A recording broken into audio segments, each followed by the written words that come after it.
Então, opa! Tudo bom? Beleza, Tudo deu certo. Deu tudo certo. Eu estava falando que é a sua primeira vez, né? A sua primeira live. E que é um prazer enorme te receber aqui hoje e para falar de um assunto que eu acredito profundamente foi a base da minha formação, assim, da minha especialização ou de alcançar um nível melhor como profissional, né? Porque eu tive a oportunidade de te ter como mestra quando eu ainda era muito jovem, né? Uma garota começando na profissão. E eu só queria, antes de você se apresentar, contar essa história, assim, e porque quando a gente conversou sobre fazer a live, gente, eu falei para o Assi que eu vejo assim hoje quando eu dou aula, e você também certamente acontece isso, a gente vê muita gente jovem, muito jovem, que não tem assim nem condições de saber o passado, que é recente da nossa profissão, né?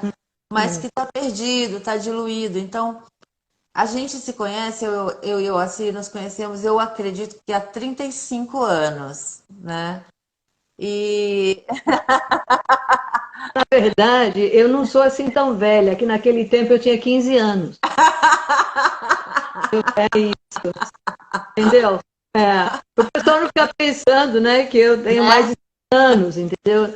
Quer dizer, já me falaram que eu sou minha vampira, mas,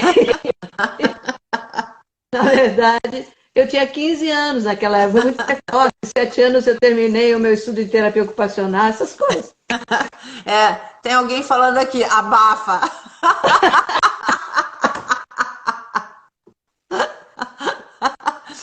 Olha, ainda não está precisando abafar, não, porque está bombando ainda como terapeuta, dando curso, viajando, atendendo paciente. Então, é isso que é o importante, né? E assim, resgatando essa história, a gente vai resgatar um pouco isso aqui, porque isso faz parte demais desse encontro, né? Resgatar essa história. Mas quando eu estava começando a minha carreira, uma fisioterapeuta que trabalhava comigo se tornou muito amiga da UACI, Regina Katter, foi fazer uma reciclagem do Bobat e ouviu falar da UACI nessa reciclagem. E eu e a Regina, nós dávamos aula na PUC do Paraná. E eu já estudava muito a cinesioterapia porque eu queria entender o movimento. E aí a Regina ouviu falar que tinha uma tal de Oaci Veronese que falava sobre biomecânica no desenvolvimento da criança. Daí a gente, nossa, a gente precisa conhecer essa terapeuta ocupacional, né? E aí morávamos em Curitiba, fomos até Porto Alegre para falar com a Oaci. E aí começou esse relacionamento, né, que foi estreito durante bastante tempo, mas já tem 31 anos que você está morando em Chicago, né, Wassi? Acredito que sim. Foi, eu vim para cá no final de 89. 89, né? E então eu tô aqui no Brasil, tô em Floripa e a Wassi está em Chicago. Coisas que a tecnologia nos permite, né? Que a gente esteja aqui todos juntos e ao mesmo tempo tão distantes. Mas para quem não conhece a Wassi, tem muita gente que conhece, que está aqui nessa live, né? Ela vai falar melhor sobre, desde os 7 anos que ela é instrutora do curso Bobat, pela Associação Neuroevolutiva dos Estados Unidos, né? E dá muitos cursos aqui, lá e vários outros países. Tem muita gente que está aqui na live que já fez curso com o Assi. Então é um prazer mesmo, uma honra te receber aqui. Eu sempre te honro como minha mestra, porque eu sempre digo também que nas nossas profissões é impossível aprender só com a teoria. A gente precisa de alguém que nos mostre como é que é o caminho das pedras, e você me mostrou muito. Então, por isso repito, é um prazer te receber. E agora eu vou deixar vocês com a Uaci para ela falar um pouco dela, falar um pouco sobre esse tema que a gente vai abordar hoje. Contigo, Tá bom. querida. Bom, primeiro, muito obrigada, viu, Mari, de me convidar e fazer essa linda introdução aí, trazendo os nossos tempos de volta. É, então, como a Mari falou, eu posso ter sido mentora de Mari naquele tempo, mas agora eu vejo Mari como uma colega com quem eu tenho muito que aprender. Eu acho que é isso que faz sempre o crescimento da gente, é sempre essa troca de aprendizado. E eu gosto de dizer também, até nos cursos, quando eu estou dando curso, que eu ali não estou na minha postura só de professor, eu também estou ali numa postura de aprender com o que os alunos também me trazem. As dúvidas deles me ajudam a aprender e como que eu posso melhorar o material, como que eu posso apresentar, etc. Então é sempre esse caminho de duas mãos, de um toma e uma troca assim. Então isso eu acho muito legal, que eu acho que é o que faz a gente sempre ir amadurecendo como profissional, que você nunca chega no final da linha. Você Sim, sempre nesse percurso. E, na verdade, nesse percurso, com quem a gente aprende mais, na verdade, são com as crianças que a gente atende. exatamente. Então, eles é que nos vão ensinando como é que eles, às vezes, resolvem os problemas que eles têm e como é que eles vão funcionar com aquilo que eles têm no momento. Então, eu acho isso muito incrível mesmo. Uhum. E, bom, então, nós começamos nos anos 80, no final dos anos 80, não, metade dos anos 80, porque depois a Maria e a Regina começaram a me convidar muito para dar cursos em Curitiba, Curitiba, né? com as turmas que elas tinham lá. Então, eu conheci muitas terapeutas de Curitiba por causa desses cursos. E foi, assim, muito bom mesmo. E, então, a partir daí, eu me mudei de volta para Salvador, que é o meu ponto de conexão com o cosmos. E ali eu fiquei depois até voltar para os Estados Unidos. Essa é a minha segunda vez que eu volto para cá. Eu já tinha vindo aqui nos anos 80. Então, quando eu vim aqui nos anos 80, foi quando você ficaram sabendo dessa minha visão biomecânica sobre o desenvolvimento do bebê. E isso eu vi quando eu vim para os Estados Unidos morar aqui a primeira vez. E eu fiz um curso num centro de reabilitação de Milwaukee, com 3 instrutoras, uma físio, uma fono e uma TO. A físio e a fono continuam dando cursos, aí, inclusive a fono dá muito curso aí no Brasil, que é a oh meu Deus, agora escapou o nome. Ron Alexander? É a Ron Alexander, exatamente. Com ela e com a Linda Kleinborn, que dá cursos, mas eu não sei se ela foi para o Brasil, e a Raji Bam, que foi a minha mentora para me tornar instrutora, ela era TO. E aí elas deram um workshop de 2 dias sobre desenvolvimento normal e anormal, como se dizia antigamente. Aham.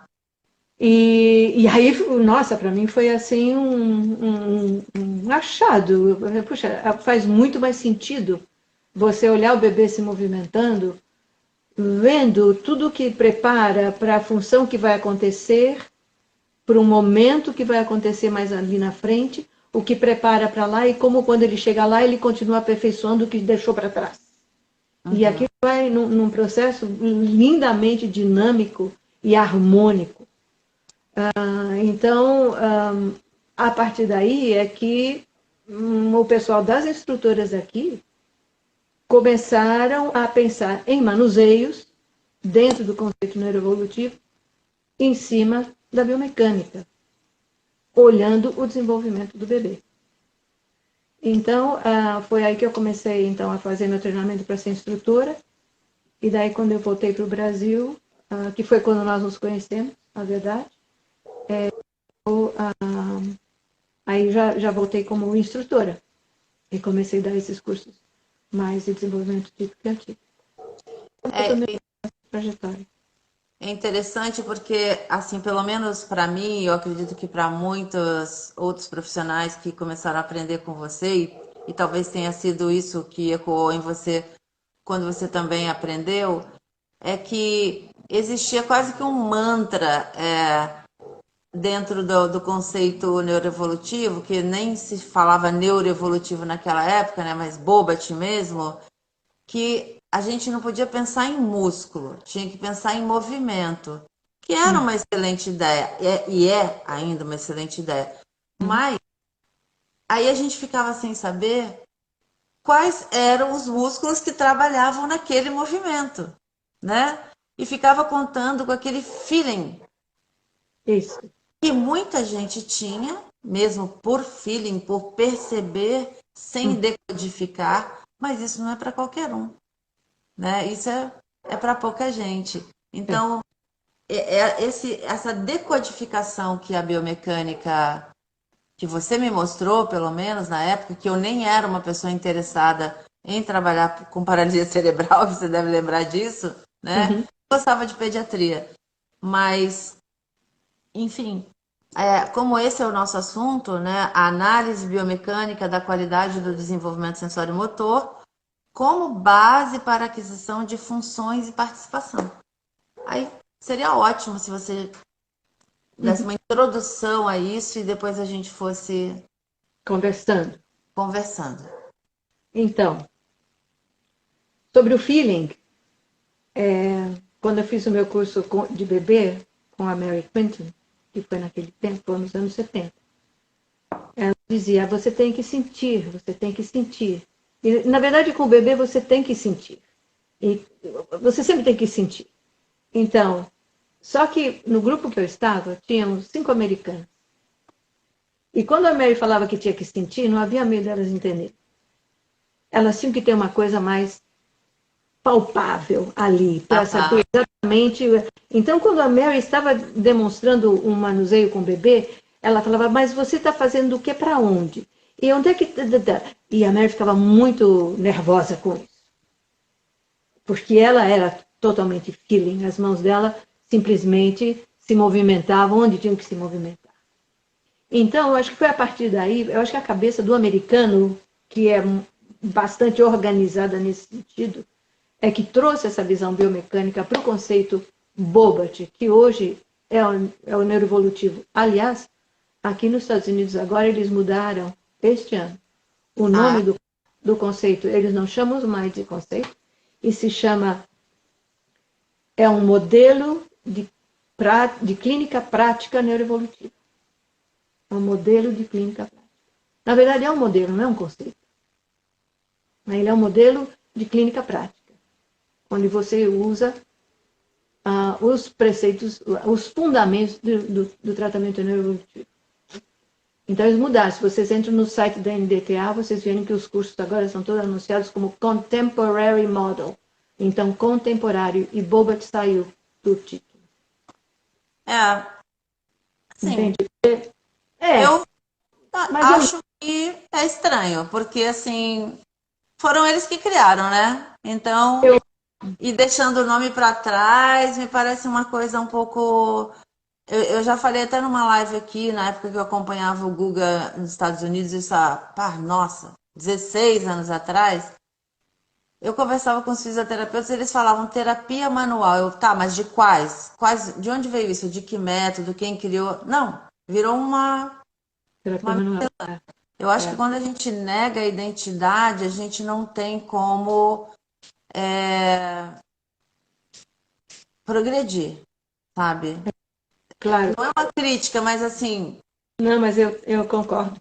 Eu concordo. Eu acho que o nome deles tinha que ficar. Mas é que aqui nos Estados Unidos, o nome Bobat tá ligado e visto como uma coisa antiga. Por isso que eles trouxeram o nome de contemporary. E tiraram o Bobat, porque senão começam a ter sempre aquelas críticas, que não tem embasamento científico, etc. Então vamos buscar o embasamento científico. Porque embasamento científico tem, né? Assim, mas vamos lá, não vamos deixar isso tomar nosso tempo. Então, o título que a gente pensou foi Análise Biomecânica para a Qualidade do Desenvolvimento Sensório-Motor como base para a aquisição de função e da participação. Então, eu vou começar ao contrário, vou começar pela participação. Ótimo. Ok. Porque no conceito atualizado do neuroevolutivo, A avaliação que você faz do seu paciente, você faz baseado nos pilares do CIF, que é um modelo para avaliação que combina muito com os conceitos e as teorias de embasamento do conceito neuroevolutivo de hoje. O conceito neuroevolutivo de hoje está baseado em 3 pilares de teoria. A teoria do controle motor, a teoria do aprendizado motor e a teoria do desenvolvimento sensório-motor. 3. Então, no CIF, a participação é uma palavra-chave. Então, você começa por aí. Então, se você vai pensar no desenvolvimento sensório-motor, você vai pensar do bebê se movimentando. Mas ele está se movimentando por alguma razão, para se conhecer. Isso já é uma participação consigo mesmo. Uhum. Depois, esse serzinho vai adquirindo uma série de outras habilidades a partir do seu controle postural contra a gravidade, e ele vai adquirindo esse repertório de funções que vão possibilitar para ele a participação. Bem, com as nossas crianças, elas fazem a mesma coisa. De alguma maneira, mesmo as crianças mais graves, a não ser que seja uma criança realmente grave, que praticamente não tenha nenhuma atividade de córtex, ela sempre vai fazer alguma coisa ou dar algum sinal de participação de alguma coisa. Não tanto na nossa clínica, não tanto quando ela vem para a prática nos nossos cursos, mas quando ela está em casa, no ambiente familiar, e que ela conhece tudo que está em volta dela. Ela sente, mesmo que ela não tenha audição ou ela não tenha visão. Ela sente um ambiente que é familiar para ela. E aí ela talvez demonstre mais sinais de alguma percepção, e aí a participação dela é diferente do que é numa clínica. Bom, isso é outro assunto, outro curso. Sim. Ok. Outra então, live? Para participação, você precisa adquirir uma série de funções. Né? Para ir para a escola, para comer, para ir no banheiro, para namorar, para casar, para lavar louça, etc, etc.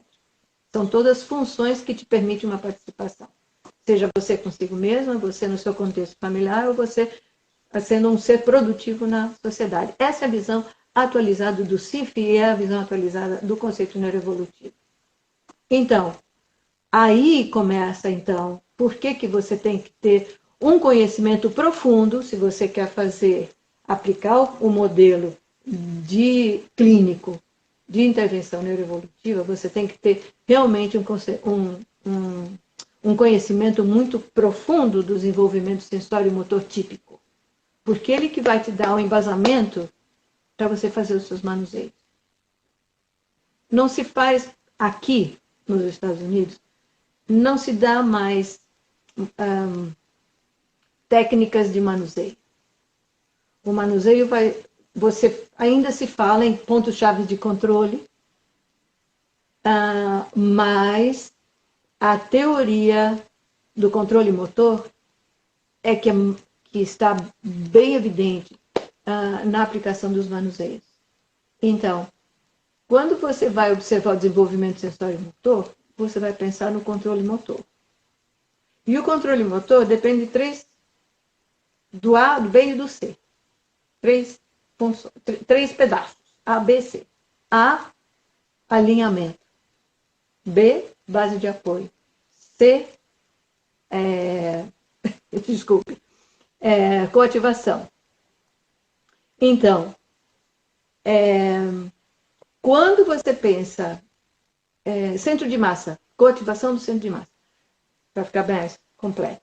Então, quando você pensa no desenvolvimento sensório-motor, é isso que acontece o tempo todo.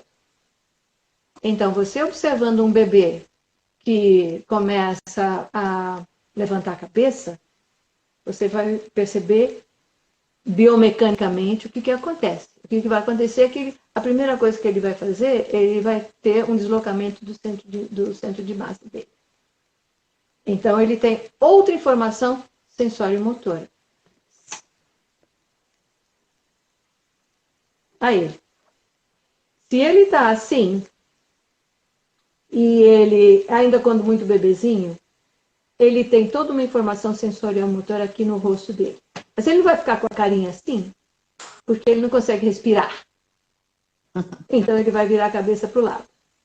Quando ele leva a cabeça para o lado, ele já teve uma informação sensório-motora toda diferente nesse tronco superior dele, inclusive na caixa torácica.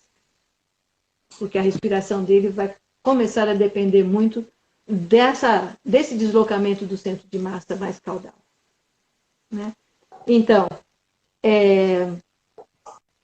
quando você observa um bebê, no conceito neuroevolutivo, usando essas teorias básicas, você vai começar a observar e tem que fazer realmente uma observação biomecânica de como isso vai acontecendo para o bebê cada vez mais ter um deslocamento do centro de massa, uma nova informação do centro de apoio que ele vai ter, e aí ele vai passar, no começo ele é bastante assimétrico, mas depois, conforme ele vai tendo mais um controle em flexão contra a gravidade, ele vai adquirindo, ele vai buscar simetria.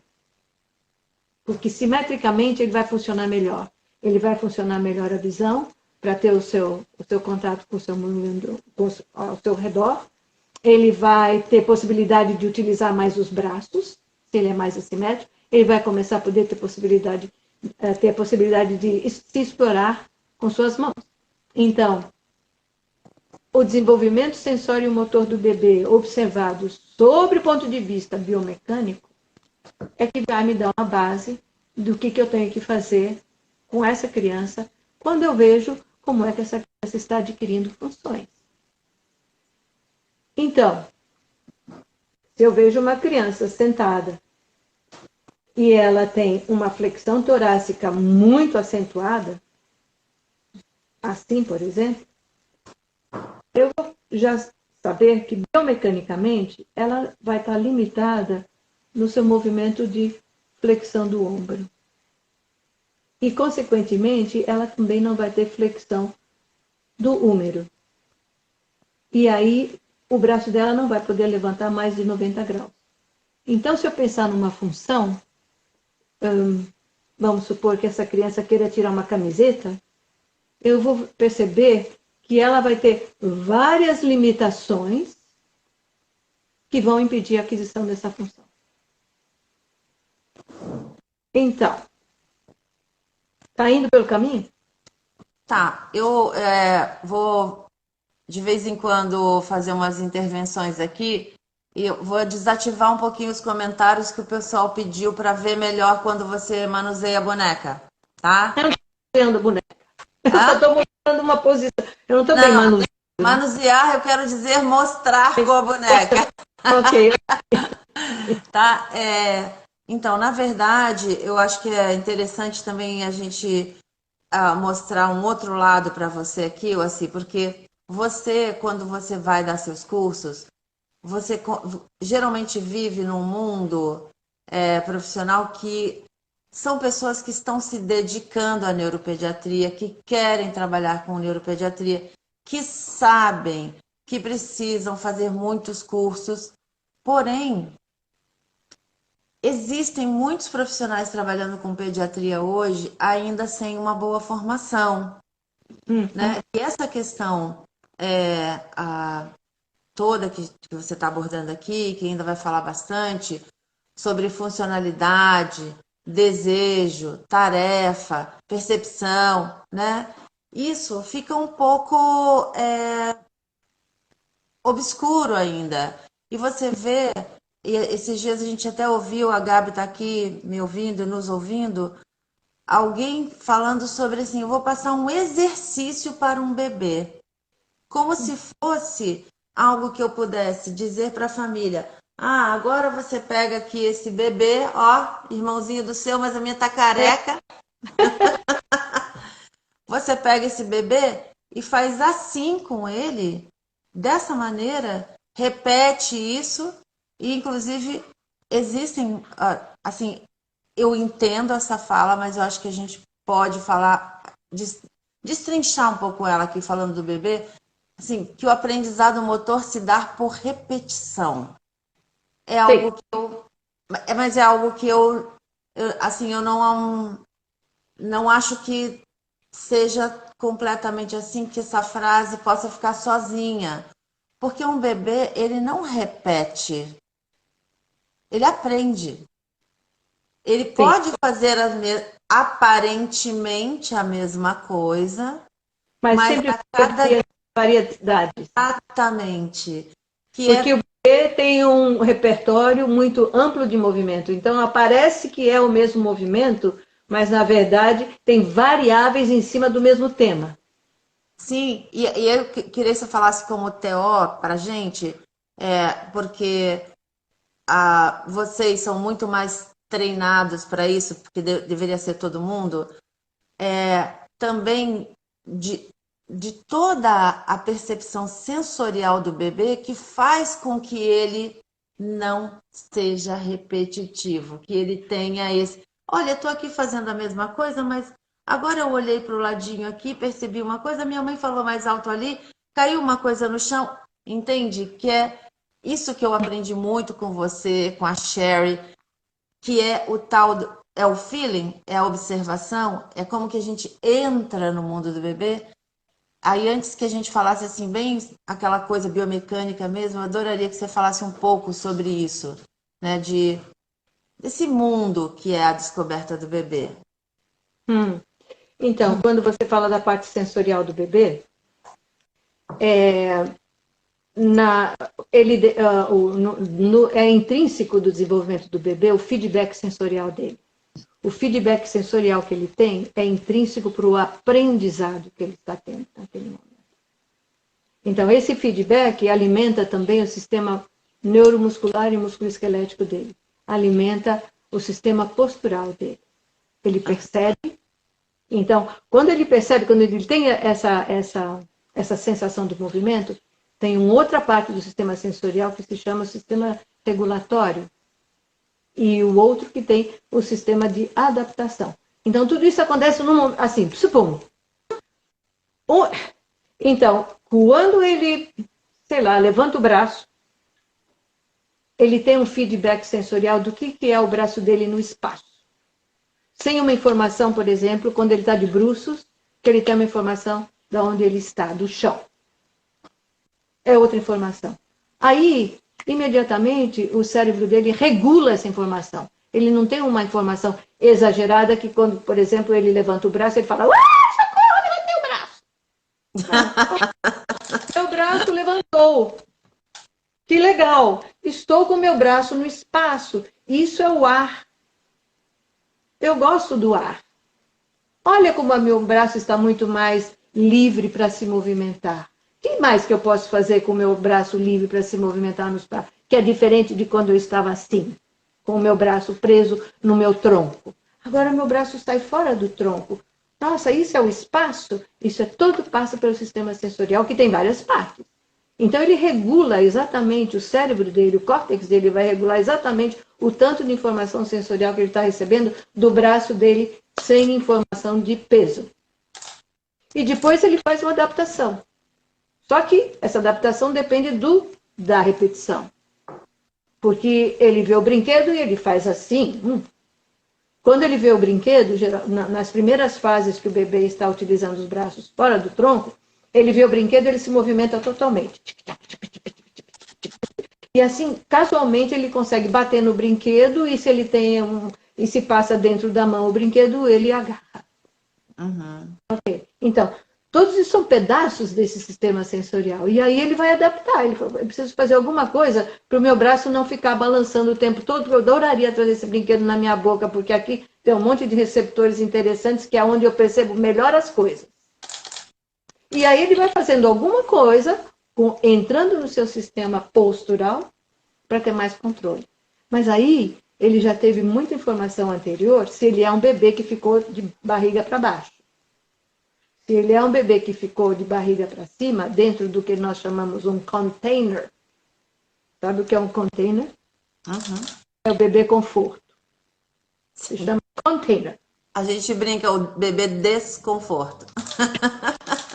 Aí se o bebê está ali, sempre desde que saiu da maternidade, a mamãe bota ele no bebê conforto. O bebê conforto fica no balcão da cozinha, depois ele fica no chão da sala, e ele fica ali dentro, feliz da vida, porque ele está vendo o que está acontecendo e tem muito mais estímulo visual, que é também a grande porta para que entra o sistema postural.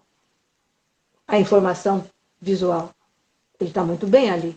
Mas se ele é um bebê que não ficou no container, que chegou da maternidade, ficou de barriga para baixo, quando ele está brincando e acordado, atenção, atenção, só quando está acordado e a mãe está por perto que fica de barriga para baixo. Atenção, todos esses corações que estão passando por aí. Prestem atenção, não é para deixar o bebê dormindo de cabeça de barriga para baixo. Livrar o meu. Se ele é um bebê que teve essa oportunidade, ele tem informação de como é o braço dele se comporta em relação ao tronco dele. E aí é o que vai dar a estabilidade postural para ele, a estabilidade da cintura escapular, para ele depois, quando tiver 6 meses, 7 meses, ele poder usar o braço dele no espaço, porque ele tem essa referência proprioceptiva e do sistema vestibular, que é o que regula tudo, para ele depois utilizar o braço dele no espaço. Porque, na verdade, essa informação que o bebê tem de poder utilizar o braço fora do tronco depende de todas as fases que ele teve na sua fase de aquisição de extensão a partir da postura prona. E é uma fase muito curta, na verdade. Ela vai até uns 11 meses, mais ou menos. Se o bebê começa a ficar em pé, se segurar pelos móveis e começar a caminhar pelos móveis, e daí caminhar, ele quase não vai mais para o chão. Sim. Então, é mais interessante. É uma janela de oportunidade muito pequena que vai dar toda a informação para ele desenvolver todas as habilidades manuais no futuro. Isso é muito incrível. E a gente não pensa muito nisso. Que essa fase é essencial. Eu acho que... eu não sei. O que eu vi lá naqueles anos atrás, né, da maneira como você ensinava, e até hoje eu tenho dito aqui que a gente ninguém desejava estar vivendo o que a gente está vivendo, mas óbvio que algumas coisas boas também estão acontecendo nesse momento, né? Uma dessas coisas boas são esses encontros virtuais, né? E recentemente, eu e várias pessoas que estão aqui fizemos uma aula sobre neuroplasticidade. E eu eu tenho uma memória muito boa, muito boa. E eu me lembro de tudo que você fazia com um bebê que está completamente dentro dessa teoria da neuroplasticidade que é apresentada hoje, né? A maneira como você se dirigia ao bebê, como você fazia o vínculo, como você mostrava essa janela de oportunidade, que uma situação só acontece porque teve outra preparando antes, né? Então, talvez no decorrer do tempo, uma porção de profissionais que ainda não teve essa oportunidade tenha ficado ainda muito ligada a marcos do desenvolvimento. E eu acho que algo que ficou bem claro para mim, desde muito cedo, é que os marcos do desenvolvimento são importantes, mas o que é mais importante é o que prepara cada marco, né? E acho que você poderia falar, você começou a falar sobre isso, né? E claro que aqui não vai ser uma aula de biomecânica, porque se fosse para falar de biomecânica, a gente sabe que numa live isso não caberia, né? Muito pouco tempo. Mas uma das questões que você colocou aqui, né? Como a função é relacionada à biomecânica, ou melhor, a biomecânica em relação ao conceito neuroevolutivo. Por que é importante? Por que é importante eu saber a biomecânica? E talvez dentro desse contexto assim, de ter o pré-requisito, de entender quais são os músculos que trabalham, como eles se associam, que vantagens eles criam, porque a gente sabe que não adiantaria nada ter um montão de músculos se não tivesse desejo e um sistema nervoso preservado, né? mas precisa uma musculatura atuando sinergicamente, que os músculos trabalhem para possibilitar uma série de facilidades para o bebê. Então, se você puder falar um pouco sobre isso. Então, quando você fala sobre por que a biomecânica é necessária para entender esse modelo de intervenção, é porque antigamente, eu me lembro que eu fiz o curso com a Mrs. Bobert, ela não falava nada, olha, minha mão está indo para tal lugar, olha, agora eu vou fazer isso para chegar ali. Você ficava ali olhando e tentava entender o máximo possível o que elas estavam fazendo. E não podia perguntar muito, porque às vezes ela ficava nervosa. Então, então a gente aprendeu o quê? Técnicas de manuseio. Então agora vamos mostrar a facilitação pela cabeça. Biribim, biribim, biribim. Uau! Ela fazia brilhantemente, botava a pessoa de pé para caminhar, etc. Muito difícil de usar isso. E outras técnicas de manuseio. Hoje em dia, como o manuseio apresentado, e o manuseio é a parte mais difícil desse conceito, desse tratamento. A gente pode dizer aqui, eu estou agora envolvida na força-tarefa que nós estamos vendo vídeos de alunos de curso. E entre instrutoras a gente poder avaliar o vídeo e ter uma fidedignidade entre a gente. Então a gente conversa assim, poxa, mas está faltando... É muito difícil, está muito difícil essas instrutoras entrarem com essa fidedignidade. Mas a gente tem que pensar que é um aluno de curso, e a gente acha, se o aluno sai do curso com 75% de habilidade de fazer um manuseio que vai ficar contente, a gente já está bem. Porque realmente a parte mais difícil do curso é aprender o manuseio. E não vai aprender no primeiro curso que fizer. Então, quando você pensa no manuseio sob o ponto de vista biomecânico, e pensa no A e o B e no C, alinhamento, base de apoio e centro de massa, você sabe melhor como dirigir as suas mãos para conseguir isso naquele momento, daquela determinada função que você está trabalhando. Por isso que é importante a biomecânica. Porque você tem que saber, ok, não só biomecânica, mas dentro do curso Global você tem que ter também esse autoconhecimento do seu corpo. Porque tem pessoas que vão fazer o curso e que sentem o movimento. Acho que você já teve a oportunidade de ver umas pessoas assim, não sentem o movimento dentro do seu próprio corpo. É uma questão de você ter esse contato com o seu corpo mesmo. Então, se eu estou sentada assim e agora eu vou um pouquinho para cá, eu estou fazendo bastante para o vídeo aparecer, eu desloquei o meu centro de massa para esse lado. Eu tive um alinhamento diferente do que quando eu estava assim. E eu tive uma ativação muscular diferente para manter esse alinhamento. Se você pensa no manuseio nesse sentido, fica mais fácil para você transportar para o teu paciente e construir o manuseio de acordo com aquele momento daquele paciente que está apresentando isso que você já identificou antes para aquela determinada função. Porque hoje em dia, o tratamento neuroevolutivo pensa primeiro na função. Então, quando você pensa, eu vou fazer esse manuseio, você já pensou na função. Você traz a função para dentro da tua terapia. E você trabalha essa função dentro da sua terapia. Hoje teve uma apresentação muito linda no site da NDTA, mais ou menos sobre isso, com uma das instrutoras. Está tendo uns lives de graça na NDTA, no site da NDTA, para quem sabe inglês.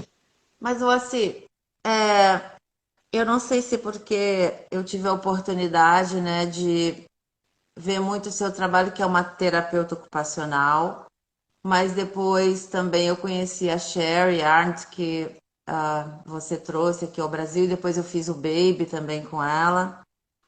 Nunca me pareceu que não era a função. o mais importante. Nunca me pareceu. Não. Eu nunca tive essa informação. Tudo bem. Quando eu fiz o Bobat, eu não fiz com você, ou eu não fiz com a Sherry, mas eu tive contato com você antes de fazer o Bobat, né? Então, nunca, mas nunca eu tive essa ideia, porque eu ouvi lá no congresso do Bobat se falar muito nisso. Olha, tem que focar na função, na função. Mas a função sempre me pareceu que era o guia mesmo, e onde eu quero chegar com o meu paciente. É isso que me move.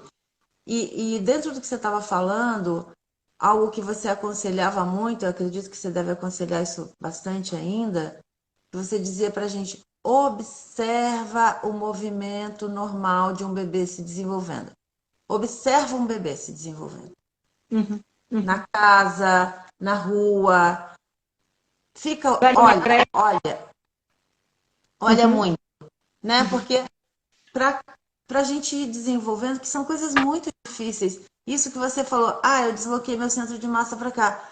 Tá, mas isso não é fácil se você não estiver muito conectado. Porque o bebê faz isso quantas vezes em um minuto?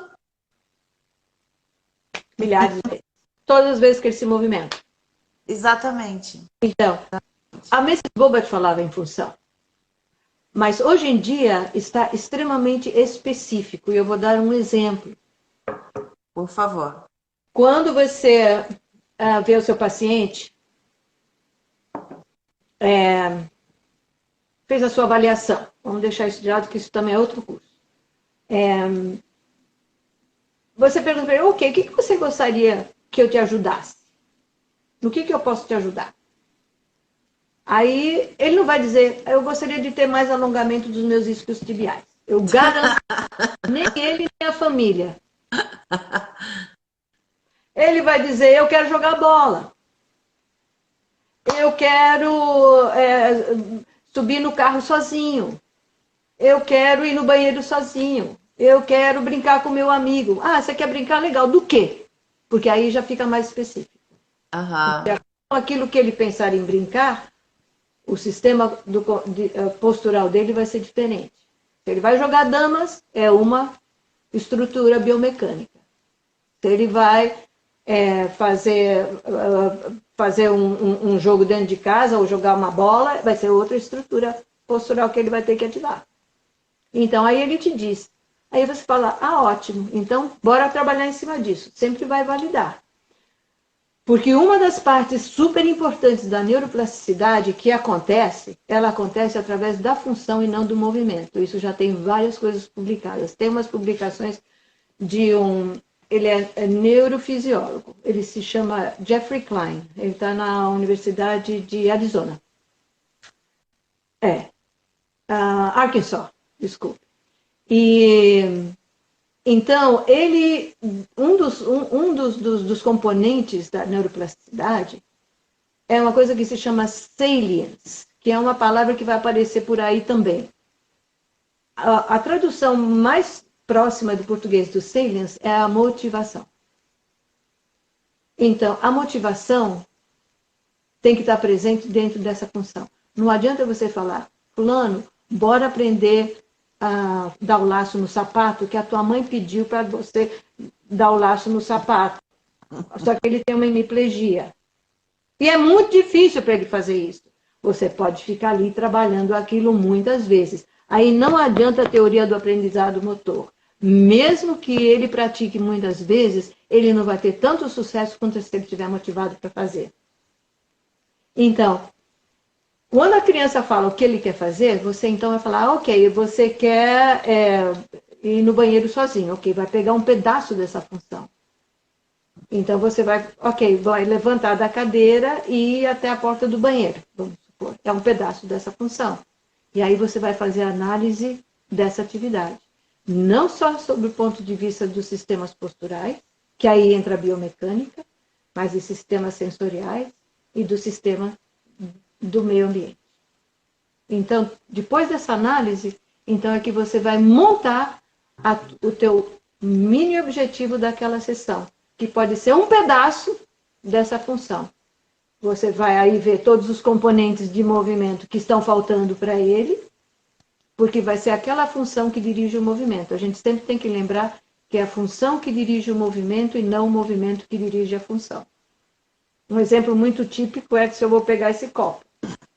Quando eu vejo o copo, eu tenho uma informação através do meu sistema visual.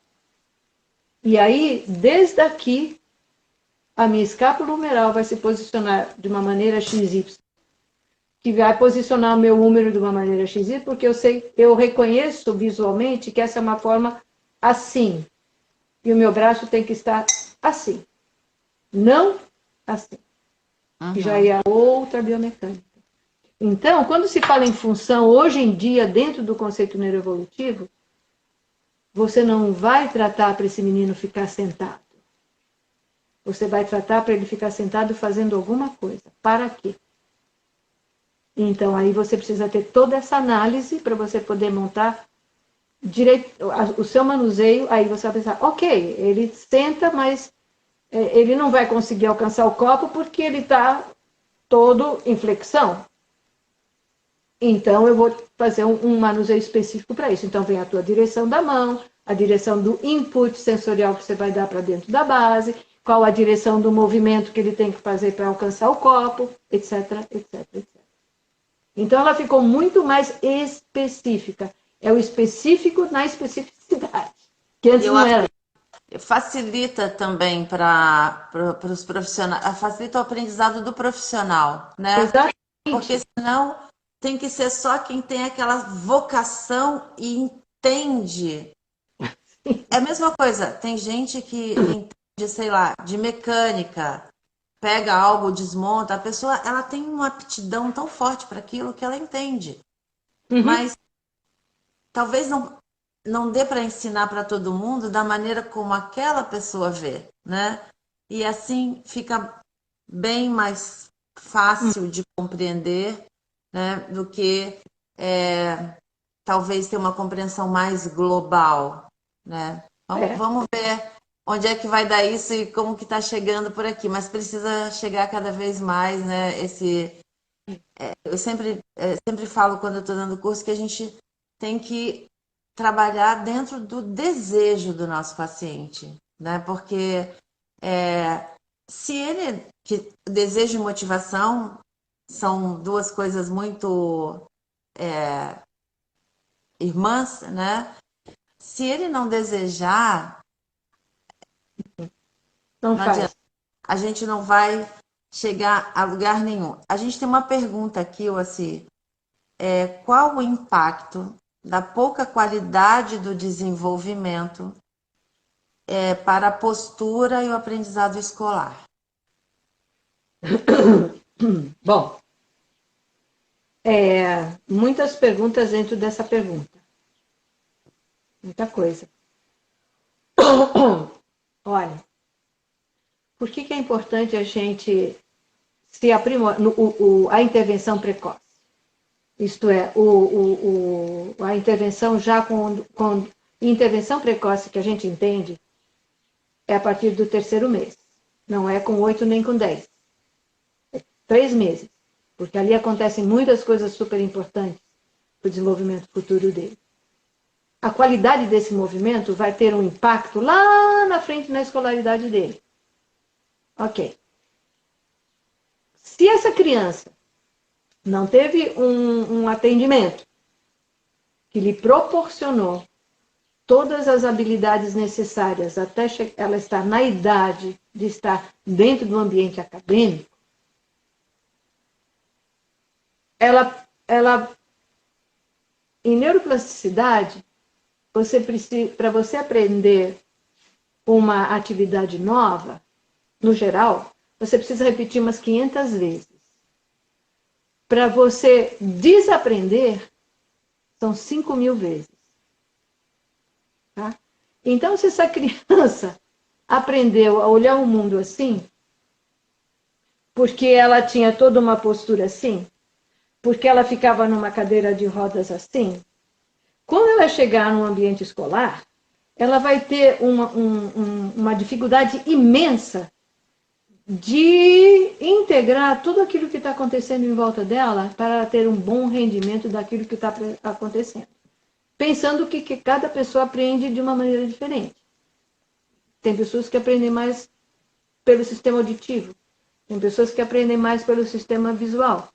Então, a depender de todas as adaptações que essa criança foi fazendo no decorrer do tempo, vai ser a sua possibilidade de ter mais oportunidade na sua escolaridade ou menos oportunidade. Considerando que no Brasil, eu não entendo muito de escolaridade, quer dizer, de como é que você faz uma orientação escolar para uma criança que tem uma deficiência dentro da escola aí no Brasil. Aqui o sistema é diferente, a inclusão e etc. Então, eu tenho mais possibilidade de fazer, agora quase não atendo mais crianças que estão na escola, mas eu já fiz muitas orientações na escola. Mas se aí no Brasil ela já tem uma série de dificuldades de acomodações, que é o que a gente chama as adaptações que você tem que fazer na escola para essa criança render o máximo. Porque essa criança tem direito de receber tudo. Uhum. E tem tudo. Então, se o desenvolvimento dela já teve várias intercorrências, ela não senta direito, ela não tem uma boa postura, o alinhamento dela não é bom, ela é super assimétrica, isso vai impactar em como ela vai processar, como ela vai fazer o seu contato visual com o meio ambiente, como é que ela vai utilizar essa visão, etc. Como é que ela vai usar os braços. Isso cada vez vão sendo camadas, e quando chegar na escola, vai precisar 5.000 vezes para desaprender tudo aquilo, para ela ter um rendimento melhor. Não sei se essa seria a resposta. É o que eu te falei, uma live, ela é muito curta, com tantas perguntas tão profundas, né?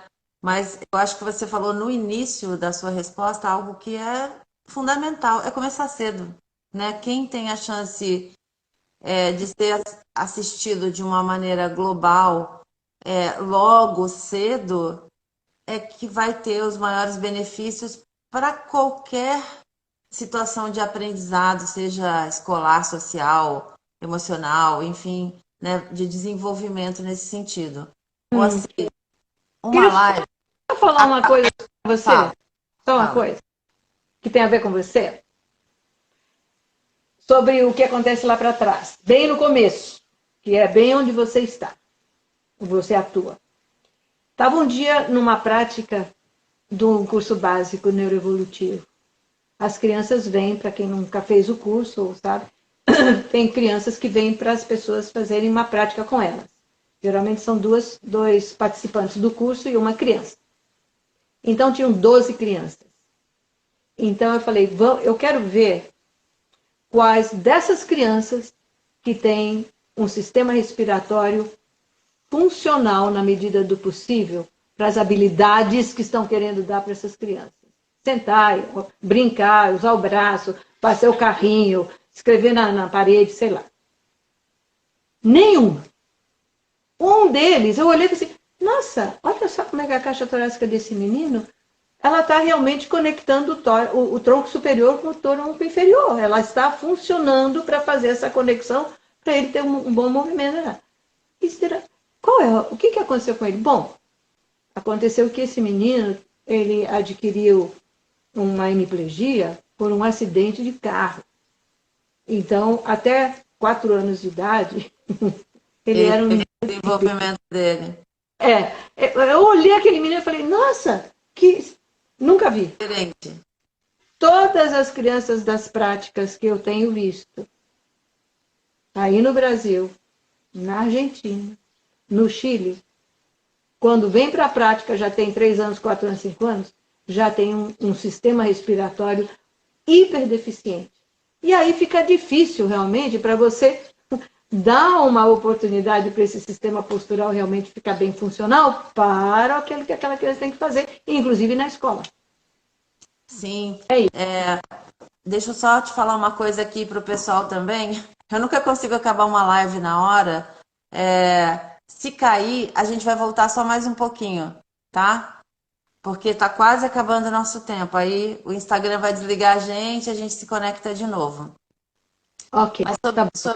ó, a gente Agora. tem 28 segundos e eu vou começar a contar uma história de quando eu fiz o Baby nos Estados Unidos em 2003, né? Então, nessa época, no Brasil, crianças de 24, 26 semanas, bebês, não eram viáveis. E aí, nos Estados Unidos, já acontecia isso, tá? Agora sim, Pronto. eu não sabia que sair entra. Eu estava lá esperando, esperando. Ah, é?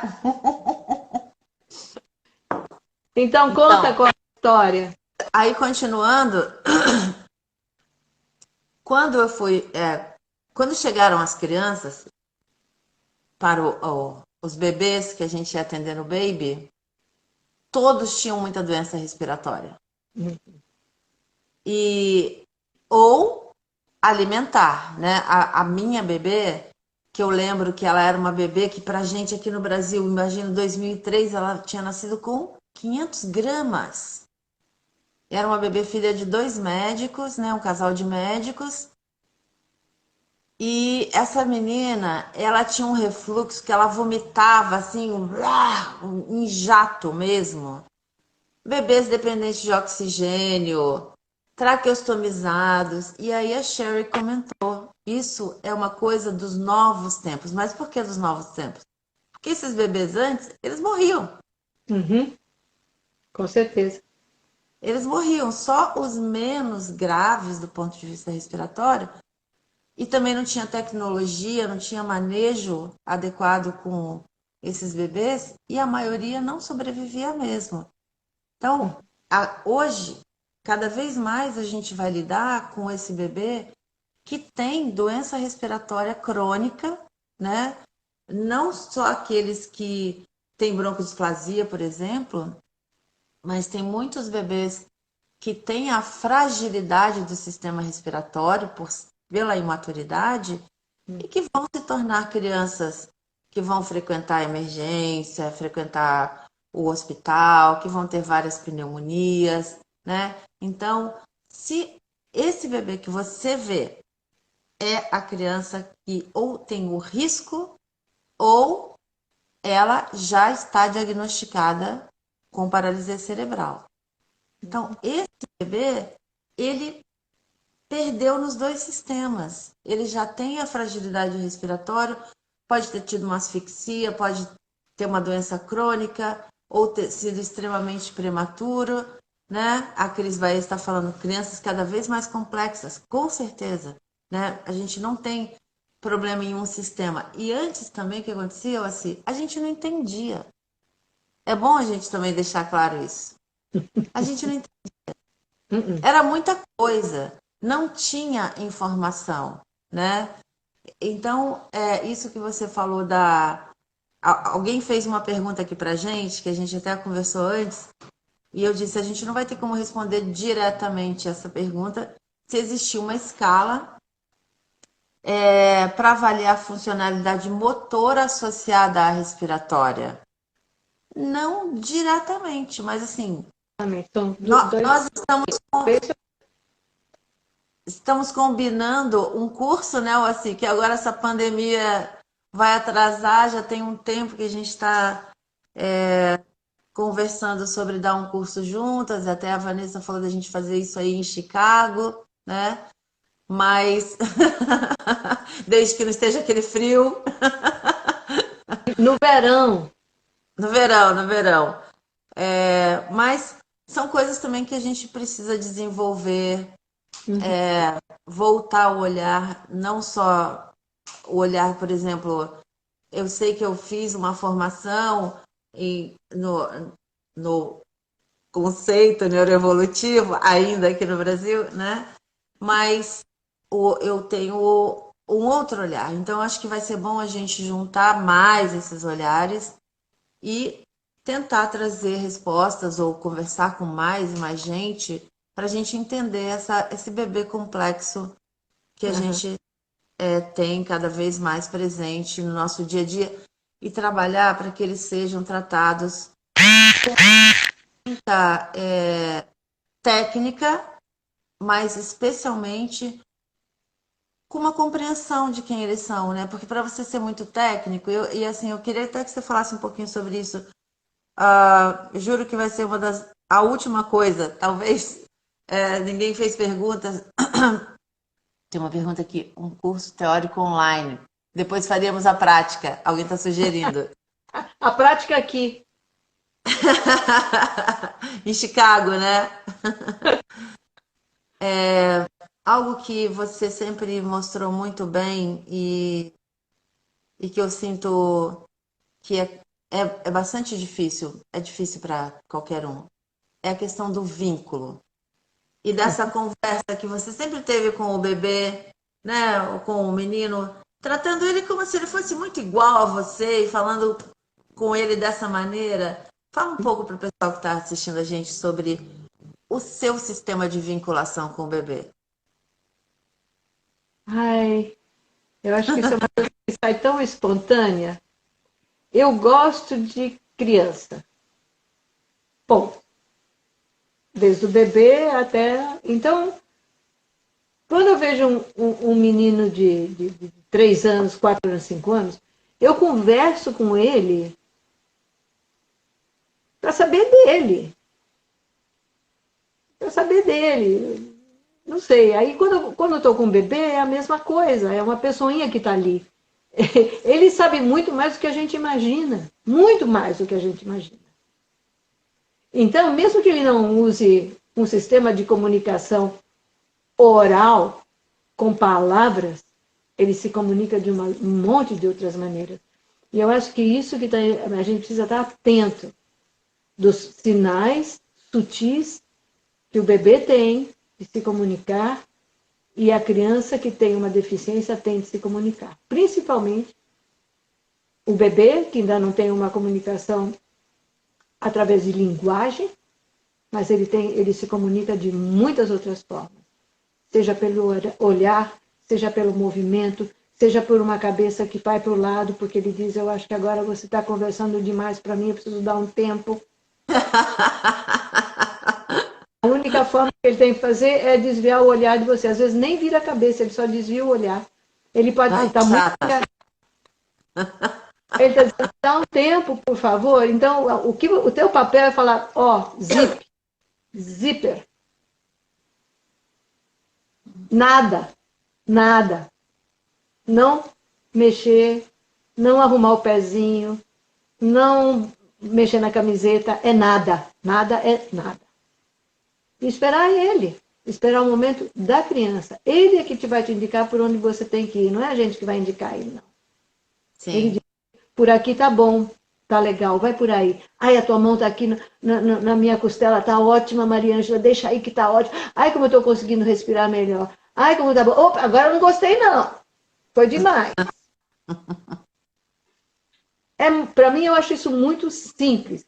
É que a gente... Aí que tá. Quando você tá com um bebê ou uma criança, só pode existir você e essa criança. Não pode ter outras coisas acontecendo. Se você está pensando que não pagou a conta, que brigou com o namorado, que não vai funcionar. Tem outra coisa que eu acho que também dificulta, porque você mesmo falou, né? O que é o mais difícil da história?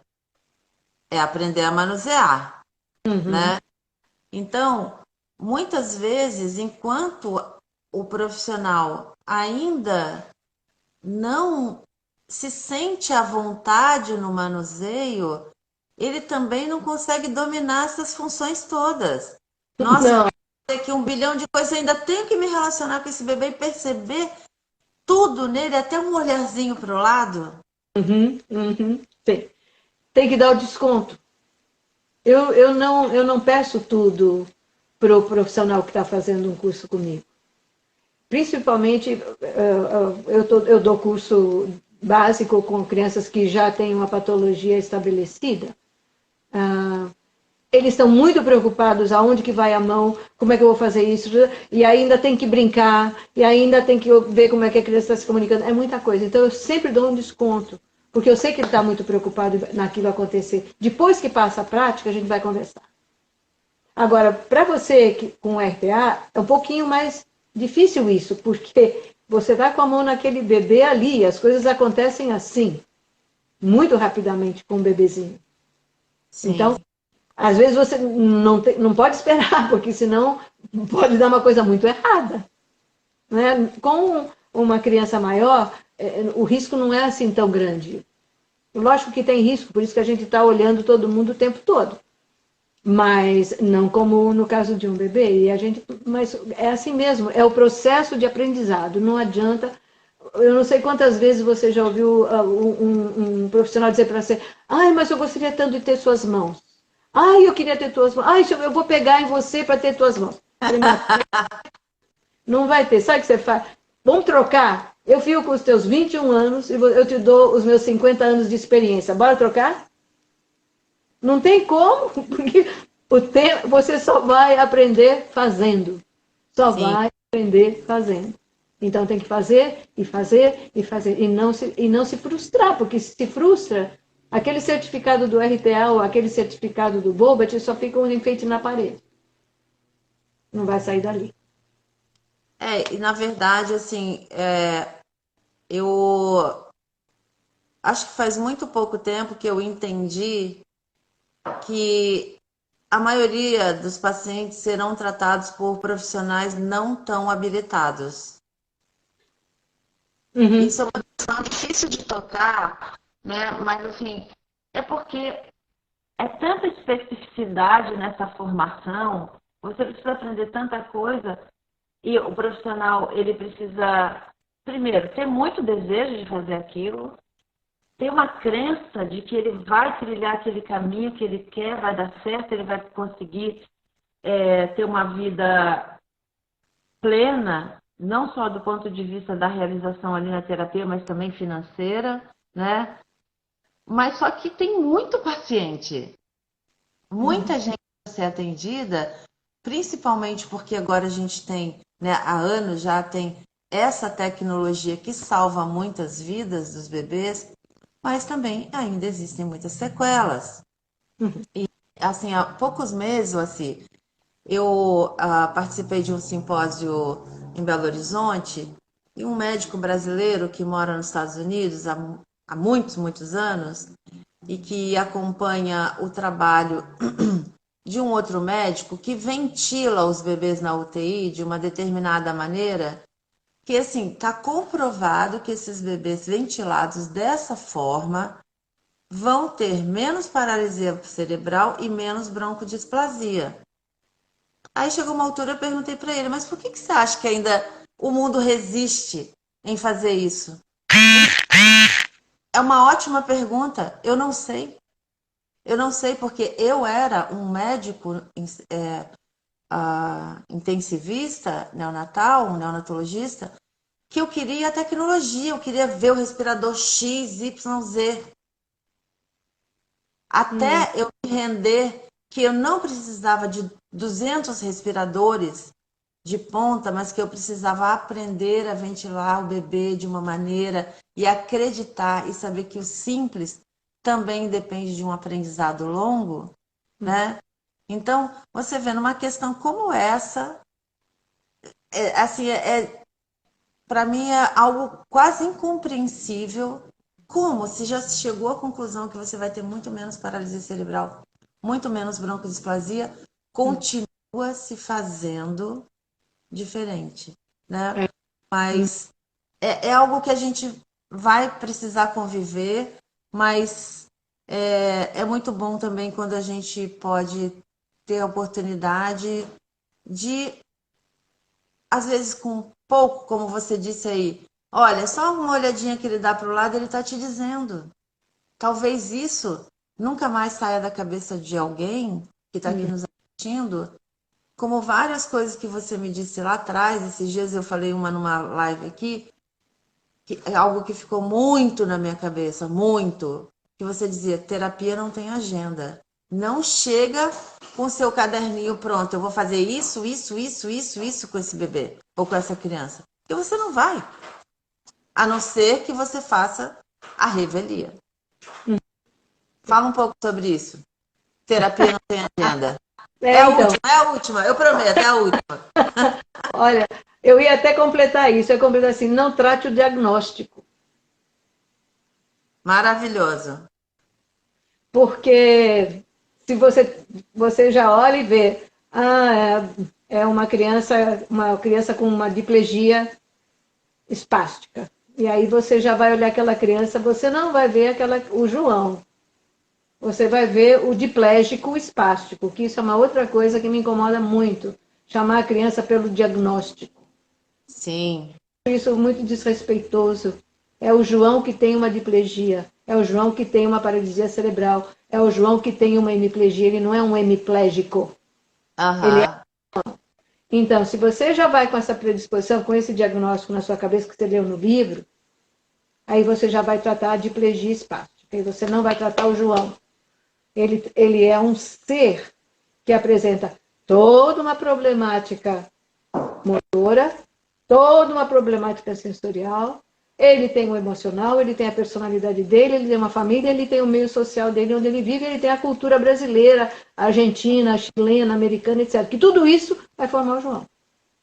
E hoje em dia, a visão atualizada do conceito neuroevolutivo é essa, que você tem que ver tudo, inclusive o seu background cultural, da onde ele vem. Então, se você vai com a tua agenda pronta, você está se dando um tiro no pé, porque você vai ser uma pessoa frustrada. Você tem que ter, sim, muito claro aqui, que você vai ajudar aquela criança a sentar na mesa junto com a família, porque foi isso que ele quis. Ele, quando está sentado na cadeira com a família e ele começa a falar, ele fica tão entusiasmado que ele cai da cadeira. E a família também gostaria que ele ficasse, mas ele para de falar, senão você cai da cadeira, etc. Então você vai trabalhar esta função. Então, para isso, sim, você tem que ter o seu background acadêmico ali, de o que é biomecânica, como é que isso acontece, por que acontece isso, se o sistema visual dele está interferindo nisso também, o sistema vestibular está blá, blá, blá, e aí você vai montar o seu manuseio e a sua intervenção baseado nisso. Aí sim, mas não é com a tua agenda, que é o que você tem que fazer para a criança que tem uma ataxia. Porque você vai tratar um atáxico. É claro que existem algumas dicas, especificidades com um ataque que se você usar assim ou assado, né? Mas eu acho que isso que você falou é muito bonito, porque todo mundo quer ser aceito, né? Ninguém É quer ser lógico, rejeitado. é lógico. A, a rejeição, a rejeição é o princípio fundamental da autonegação depois, né? Porque o indivíduo ele não consegue se reconhecer se as pessoas que o amam ou que estão próximas a ele não o reconhecem. E a gente, como terapeuta, a gente tem um significado imenso para os pacientes. Não é só criança, não, para adulto também, né? Também, lógico. Então, isso que você falou, eu acho que assim, não é, infelizmente não é óbvio, né, que a gente está tratando o João, né, e é para ele que a gente tem que olhar. O assim, Mesmo que ele tenha ataxia, ele tem variáveis, porque o córtex dele, o sistema nervoso central dele, arrumou um jeito de ele ser mais funcional dentro do diagnóstico da ataxia, que é particular do João. Porque o Marcos, que também tem ataxia, resolveu o problema dele de uma maneira diferente. Por isso que você não pode tratar a ataxia. exatamente. Entendeu? É isso. Então, querida, pena que o tempo passa tão rápido, né? Eu acho que todo mundo aqui, ó, tem muita gente te prestigiando, especialmente, que te elogiaram, maravilhosa, blá, blá, blá, tudo. Depois você pode assistir e ver os comentários com calma, eu te digo como faz, tá? Uhum. Eu vou me despedir, depois você se despede. Eu, como sempre, queria agradecer muito a todos que estiveram aqui e desejo que a gente que está aqui conectados quase todas as noites, que a gente possa também fazer uma grande corrente de vibração de energia positiva, especialmente para as pessoas que estão doentes, E para quem está cuidando dessas pessoas, né, as coisas não tão fáceis, nem lá, nem aí onde você está. E aqui a ladeira está descendo, né, em vários sentidos. Então, manter o astral elevado nesse momento é algo que a gente precisa muito da solidariedade, dessa compaixão, dessa proximidade, porque o rojão tá pesado. Querida, muito bom te receber, te deixo aí se despedindo, por favor, das Tá bom. pessoas. Pode se despedir. Obrigada mais uma vez, Mari. Foi um prazer fazer esse live com você. Eu estava toda nervosa, porque nunca tinha feito isso antes. E no final foi muito, muito gostoso. Parecia que Tirou você de letra, né? estava na casa conversando comigo. Foi ótimo. Então, Muito olha, obrigada às pessoas que vieram e que fizeram bons comentários. E que, na verdade, sim, muita força aí, muita energia de solidariedade mesmo com as pessoas, mesmo que a gente não tenha o contato direto, só de a gente manter isso dentro do coração da gente e daquilo que a gente pode emanar de bom para as pessoas. Então, realmente, os aí, aqui, e quem está doente, que possa se recuperar, mas tudo tem o seu momento, tudo tem o seu momento, não é não? E que a é gente verdade. aprenda uma grande lição de vida. Sim, acho que a natureza precisou dar uma limpeza, mas a gente também precisa aprender, né? Uhum. Que é uma grande oportunidade de aprendizado, gente. Estamos aprendendo. Tá bom. Beijo, beijo assim, beijo pessoal. Muito bom estar com vocês hoje. Obrigada, viu? Obrigada. Tchau.